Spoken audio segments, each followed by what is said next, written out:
So another tool for letting go of addiction is to really stay in the present moment and to not make an idol out of something that you enjoyed in the past, which is to put something on a pedestal that you've done in the past. So let's say for a sex addiction, you may be putting sex on a pedestal and saying that you have to have sex in order to have joy. It's something people frequently do. But to instead of saying, I have to have this thing because it brought me joy in the past, you can just leave it in the past where it was. You can think on that thing with like joy and remember how wonderful it was. But it's to say that you have to have it again in the future is to make an addiction out of it, as if you have to have it again in the future just because you had it in the past. So if you had something positive in the past, you don't have to ever experience it again. You can actually literally just have gratitude that you ever got to experience that. So the reason I'm saying this is because I had this really hard lesson, and I ended up getting addicted to this guy who I think I got in really quickly with him. And he's a guy that I was dating in Maryland, who's from Maryland. And we had a handful of dates, and I would say that he's, got some addictions. So in my reality, he represents addiction in some ways. That's not all he represents, but he definitely has some addictions. So you could say that's a projection of mine because I was also running addictions in that relationship. So you frequently, see in others, you will, if you have pain around something, you will project it out. So I have pain or guilt around my addiction to him, so I project it onto him, saying that he's the one with the addiction. It's a handy little trick that we do so that we don't have to actually look at our own guilt that we feel. So I'm trying to re-own that now, and there was some fallout from that time. We had, I don't know, 8 dates or something, and it was really amazing the time that we had. And so I want to hang on to it. Like, I've been wanting to see him more, and I wanted more of him. There was this more thing going on in my head. Like, why won't he call me back? Or why won't he get together with me again? And I just had this thing, and it's just like how I imagine, like, a cocaine addiction. It's like, oh, I experienced something good. I have to have more. And I don't really consider myself to have an addictive personality, but I am fascinated by addiction, so I just have to think, maybe I must have an addiction of some sort that I'm not aware of, because why else would I be so fascinated with addiction, other people's addictions? So anyway, so this is what I'm recognizing as my addiction. I have like a relationship addiction. When this guy said he didn't want to see me anymore, I went into this depression that it's like I've done this so many times before, and just going into this really dark place, and I try to look around and have gratitude and find joy in small things, so that I can feel some ecstasy, because I feel like he represents ecstasy and, happiness and just an aliveness that I feel inside. So I'm looking around at the rest of my life saying, oh, I'm with my family now, and, this just feels so mundane in comparison. Like, I can see why people want to get in relationships repeatedly and why they want to hang on to them, and why if they get out of one, they want to be in another one right away. It's like I was sitting in my friend's house just feeling like bored. In comparison to spending time with this guy, it was so much more boring.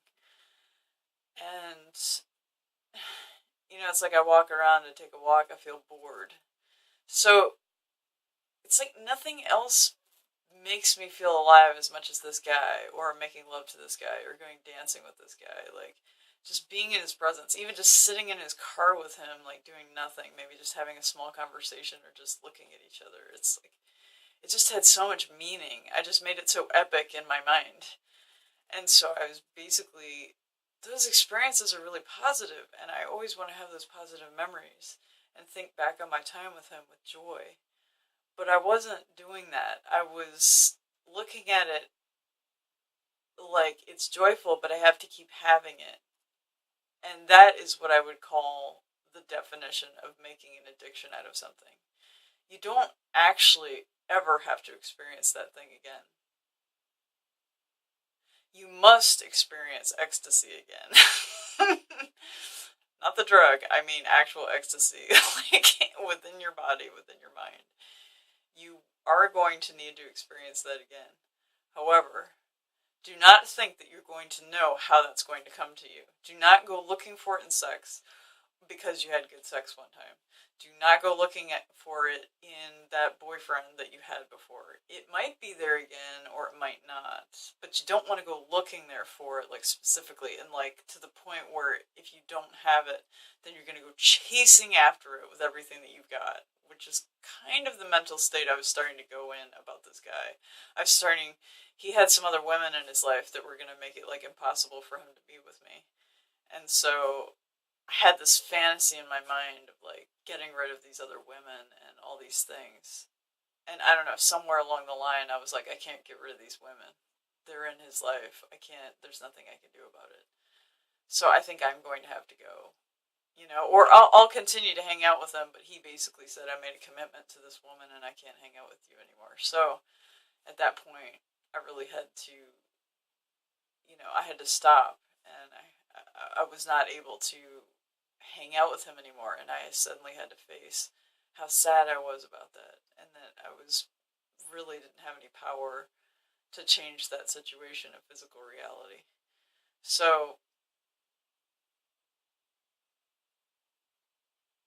it was a really tough lesson, and I am grateful for it, and I'm grateful that I've moved through it now, because what I learned by going through it, and this is what happened, is that this breakup, it's like, we only had a few dates, right? It's kind of ridiculous that I even consider it a relationship, but to me, I was really far into it. I was very deep with this person, and I really loved him, and I was really having good experiences.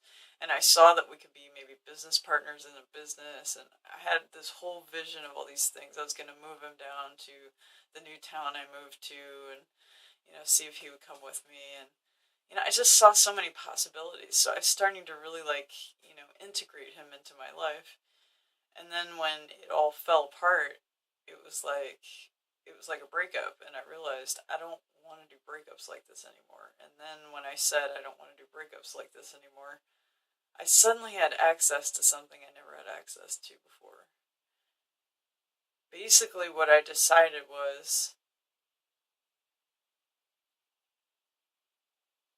well, I asked myself, I did a self-inquiry, why am I not having joy by remembering our good times together? Why am I making it wrong and bad that we're not going to be together in the future? Like, why does the future have anything to do with my happiness? Like, why am I creating drama right now? Like, if I feel sad, I must be creating some drama that's unnecessary to my existence.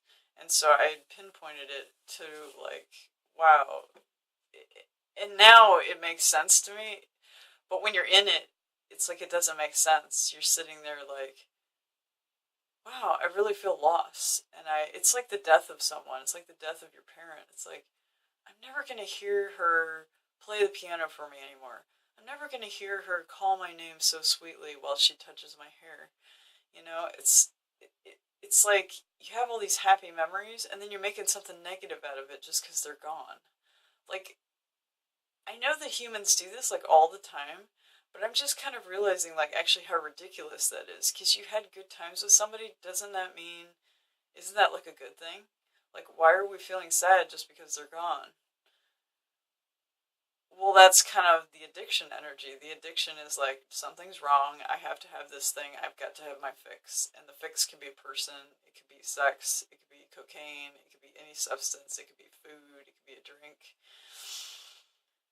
It could be an experience, like anything that you're sort of neurotically hanging on to and thinking that your happiness is tied up in that, and you're not going to be happy unless you have that thing, that's a really dangerous position to be in, because your happiness is contingent on some condition in the world, and conditions in the world are always going to change.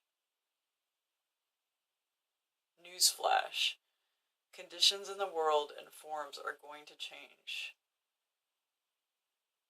And the reason they change is to show us, actually, if we take the lesson, instead of wallowing in self-pity that we've lost this thing and how horrible it is and we'll never get over it, if we can instead take the lesson that ecstasy is within us, it's not in our mom who died, it's not in the boyfriend that just left me, it's in everything around me all the time. I could look at this picture behind me and think of how artistic and how wonderful this artist is. I don't have to be sleeping with someone to have that ecstasy. I don't have to be shooting up cocaine to have that ecstasy. You know, it's not in any of those things. You can experience it through those things, but it's not in the thing itself. That's just the channel through which God brought you your ecstasy today, but the ecstasy is in you. So this is why we never have to feel sadness when something leaves our lives. And basically, at the end of the day with this guy, what I realized is I just decided that I'm going to start being happy. When I think about him and think about the happy memories, the universe dropped him into my reality for some time. And now I just want to have gratitude. I don't want to have any addictions to him. I don't, because he's gone. Like, I can't, you know? And even if he comes back, the relationship will be better when he comes back, because I'm not addicted to him, because I don't have to have him. Now I'm coming from this place of love where I don't have to have him. Now suddenly he can really love me at a very high level, because I don't need him to love me. I don't need him to stay there. He's already shown me that he can leave, and I'm allowing him to leave, and I'm not fighting for him, and I'm not trying to beat up this other woman for taking him away from me, and I'm not trying to lay a guilt trip on him for making a commitment to her instead of me. Like, I'm not about that. I just want to have peace and harmony in my life. So the way for me to have that is for me to find joy and ecstasy in him, and not make something bad out of the fact that he decided to commit to someone else. Like, that's actually okay. I'm actually okay with that. I have to decide that. And when I think of him, when I have memories of us dancing at nightclubs, or him giving me a kiss, or us making love, or, you know, the way he looks at me when I first lay eyes on him on our date. You know, I love the way he looks at me. I love the way he holds my hand, and the way I felt when he holds my hand so tight, like he's never going to let me go. Like, that was beautiful. That was a moment of such sheer joy for me, that a man would hold my hand like that and never let me go, even though he did let me go. But in that moment, I had the feeling of I was very safe and secure with him. I can just remember that with joy now. I can just remember the joy of that and feel good. So today, instead of saying, oh, look at this happy memory I have of him, and I'm so sad, and I have to stop thinking about those things now, and I can't remember those things anymore. I need to force myself to forget those things, because the relationship's gone, it's destroyed. I can't remember anything good about it. Just forget all those happy things. No. Stop doing that. That's such a toxic way to end a relationship. I just totally get what a toxic way to end a relationship that is. I just want to have gratitude for him. I had a short time with him, and it was beautiful. And maybe spending more time with him would have been a disaster. Maybe that's really what the universe is trying to say. You know, maybe we are finished with each other, and I should just look on it all the times with happiness. So today, when I was driving around in my car, I remembered us clubbing together and how sexy we were out on the dance floor, and how fun that was, and playful. And I smiled. And I had no need for that to continue in the future, or to hang on to him, or to steal him from some woman that he's with now. I didn't have any need for that.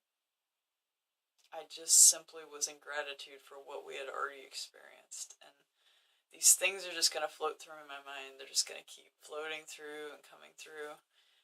And I just want to have gratitude for them and be happy. And just smile when I think of them.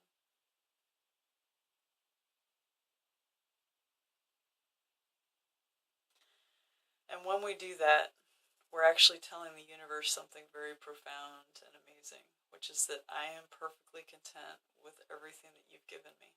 You gave me a few dates with this person. Thank you so much. My life is different for having him in my life. And please let me not experience any loss, and please let me not try to hang on to this, because I don't want to hang on. I just want to grab the next moment.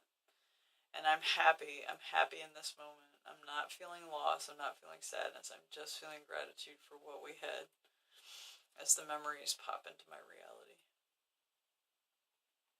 And when you say that to the universe, that you're happy right now in this moment, the universe will give you something that brings you happiness in this moment. Moment after moment after moment after moment.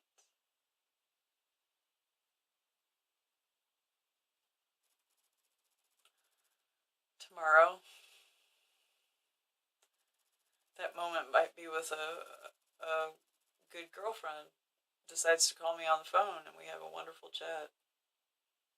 Later in the day, it might be a cup of tea with my mom. A cup of tea that's just transcendent, that has the most amazing spices, and I've never had anything like it before. And then the next moment might be my dad making popcorn for me. And the next moment might be putting the key in the ignition and driving somewhere and seeing some beautiful trees. And every time I say to the universe, thank you for what you're giving me right now, even though it's like a mundane moment, like putting the key in the ignition, but if you just give gratitude for that moment, no matter what it is, and just say thanks, then you train your mind to be happy with very small things. And then you don't need drugs, you don't need any particular thing, you just are finding joy in everything.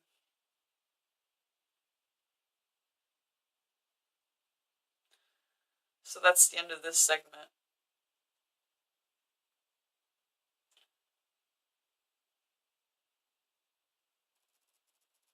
This is yet one other step to, one other tool that you can use to break an addiction, is to not hang on to any one thing that you've experienced joy in. The most exceptional things that you've ever experienced joy in are the things you're most likely to form an addiction to. So just watch out for that. Watch yourself whenever you feel yourself latching on to those really exceptional things and making them special, as if everything isn't special, So let's make everything special. Let's make everything a moment of ecstasy. Just even the very smallest things. Thank you. This is Aaliyah Skyfox.